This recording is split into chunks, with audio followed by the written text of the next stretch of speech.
Our own evaluation of the events before, during, and after the polling date is that the entire by-election, as was in previous elections, because this is not an exception. Somebody might believe that maybe what has happened in Kawempe North recently is something that has happened as a first-time event.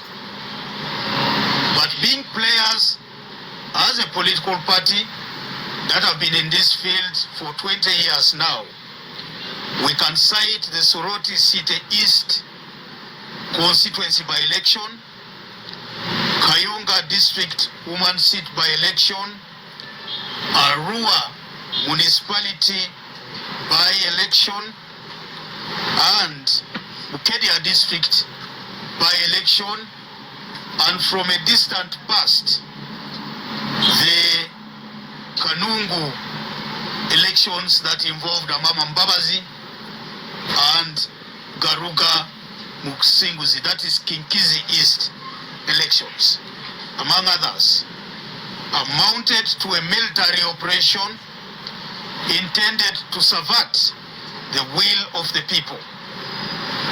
We wish to condemn in the strongest terms possible the violence against the NUP candidates, Mr. Louis Mbazi, Elias Nalukola, and our supporters, and actually our candidates, on the nomination day. The heavy deployment of military equipment and forces, the beating of journalists, some of them severely, the attack on citizens in the entire process, destruction of ballot boxes and materials, and outright rigging by agents of the regime in power. The harassment and violence on the day of the nomination of our candidate, including the attack on Councillor Ngobi Idris, Kiria Ngobi, Kavuma Moses, Vanunji Richard, and Kintu John, who were abducted and detained in Kawempe police station, where they spent a night. While in detention, they faced maltreatment before being released on police bond the following day. Additionally, Kabonge Frederick, an FDC member, was injured in a border accident caused by JAT violence, and is currently receiving medical attention at Joel Medical Center. Journalist Ibrahim Miracle from Top TV, your colleague, was severely injured in the eye after being brutalized by JAT operatives. He was operated upon in the Zambia hospital, as all of you may now know. We in the FDC strongly condemn the brutal action of the Joint Security Forces comprising Uganda Police Force, Military Police, ISO, SFC, and JAT operatives during the nomination and voting process for the Kawempe North parliamentary by-election and for the councillorship of Kazo Angola Central Parish. These repeated actions undermine the very democracy that the NRM went to the bush to fight for. The FDC went into this particular election not prepared to go to war with the establishment, but expecting a departure from the past spate of violence and vote rigging experience in the previous by-elections. This kind of violence coming at the start of the next election cycle presents a grim picture to our democracy and a great worry for a free, fair, and credible 2026 general elections. We call upon the authorities to institute measures that will be needed to avoid a repeat of the mess that played out during the Kawempe North by-election. As we congratulate the declared winner of the by-election, we wish to cast doubt on the results allocated to our candidate, the parliamentary candidate, which places him a distant fifth in the contest. Is it fourth or fifth? Fifth.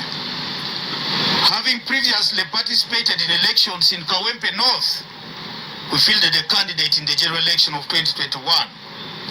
We affirm that this result can never be a reflection of our strength in this particular constituency, and believe that this could have been caused by the confusion created by the military in some polling stations, including those whose votes never got to be counted.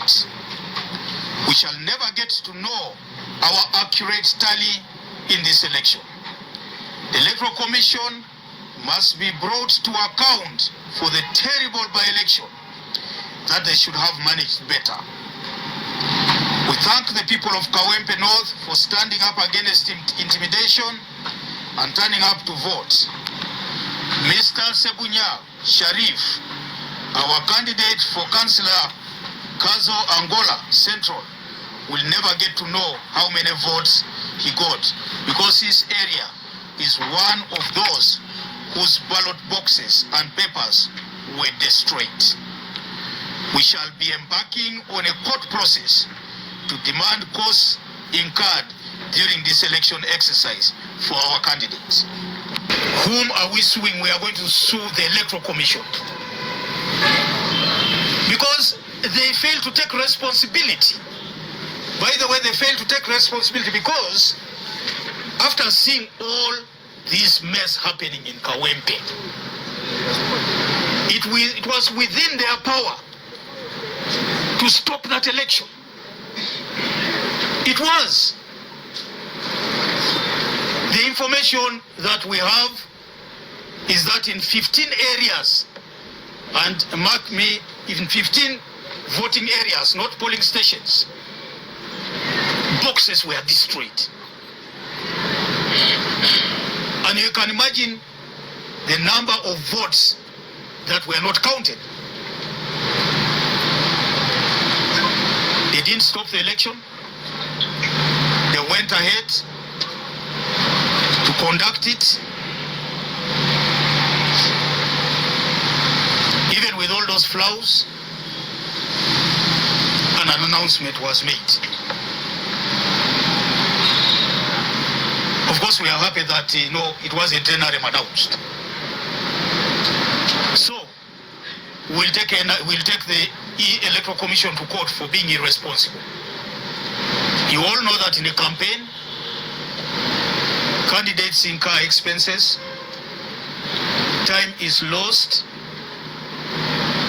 money is lost, and we just cannot wait to issue our bill of costs to the Electoral Commission once that ruling is made. For the case of Shafiq Sebunya.